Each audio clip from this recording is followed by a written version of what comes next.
कि एक सेठ जी की जिनके यहाँ एक नौकर काम करता था, बड़ा विश्वास पात्र नौकर था, बहुत बरसों से उन्हीं के वहाँ नौकरी कर रहा था। एक दिन उसने कहा कि सेठ जी, मेरे मन में एक इच्छा है बहुत दिनों से कि मैं श्री जगन्नाथ जी के दर्शन के लिए श्री पुरी धाम जाकर के आऊँ।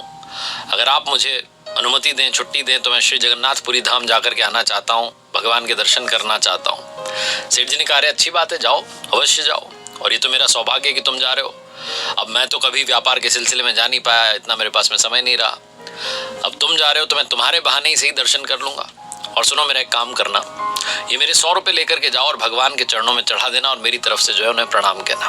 नौकर ने कहा, अवश्य, ये काम तो मैं करूंगा ही। सेठ जी ने 100 रुपये दिए, नौकर ने और रुपये अपने पास रख लिए, यात्रा प्रारंभ की। पुराने जमाने की कहानी, तो पैदल पैदल जा रहा था, पैदल यात्रा थी, कई दिन लग गए। और जब वो यात्रा कर रहा था, पैदल यात्रा, तो देखता था कि कई सारे संत जन, भक्त जन जा रहे हैं, हरि बोल, श्री हरि का सुमिरन करते हुए, जय जयकारा करते हुए, श्री जगन्नाथ धाम की जय हो, चले जा रहे हैं।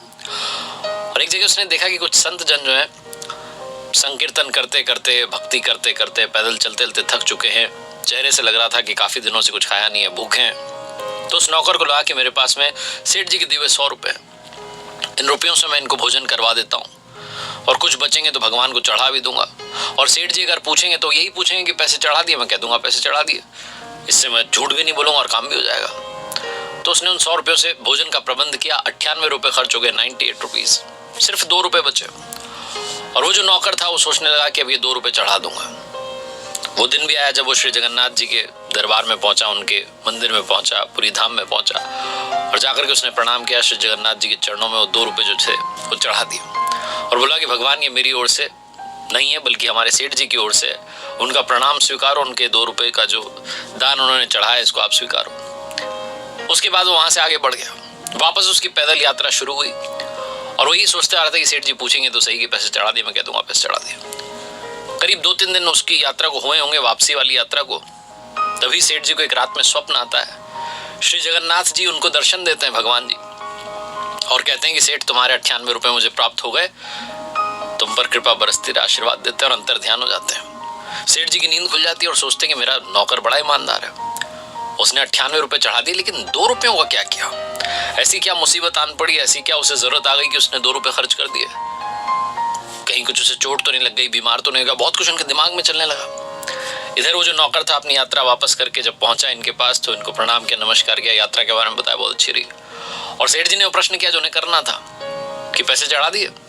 नौकर ने कहा, हाँ जी साहब, पैसे चढ़ा दिए। सेठ जी ने कहा, 98 रुपये ही चढ़ा है, 2 रुपयों का क्या किया? नौकर की आंखें खुली रही, कह रहा, आपको किसने बताया? सेठ जी ने कहा, मुझे स्वप्न में श्री जगन्नाथ जी ने दर्शन दिए, भगवान जी ने, और मुझसे कहा कि सेठ, तुम्हारे 98 रुपये प्राप्त हो गए। तुम ये बताओ बेटा, 2 रुपयों का क्या हुआ? सब ठीक तो है? तुम्हें कुछ जरूरत तो नहीं पड़ी, बीमार तो नहीं हो गए थे? उस नौकर ने कहा, सेठ जी, मैंने तो सिर्फ 2 रुपये चढ़ाए थे, 98 रुपयों से तो संतों को, भक्तों को भोजन करवाया था। भगवान ने वो 98 रुपये स्वीकार कर लिए, 2 रुपयों के बारे में आपको नहीं बताया, जबकि मैंने 2 रुपये उनको नगद चढ़ाए थे।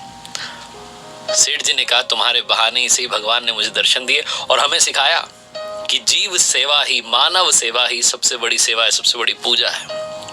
एक बार फिर से वही बात जो अक्सर कहता हूं, मुस्कान बांटते चलिए, एक दूसरे की मदद करते चलिए, ऊपर वाले की कृपा हमेशा आपके साथ रहेगी।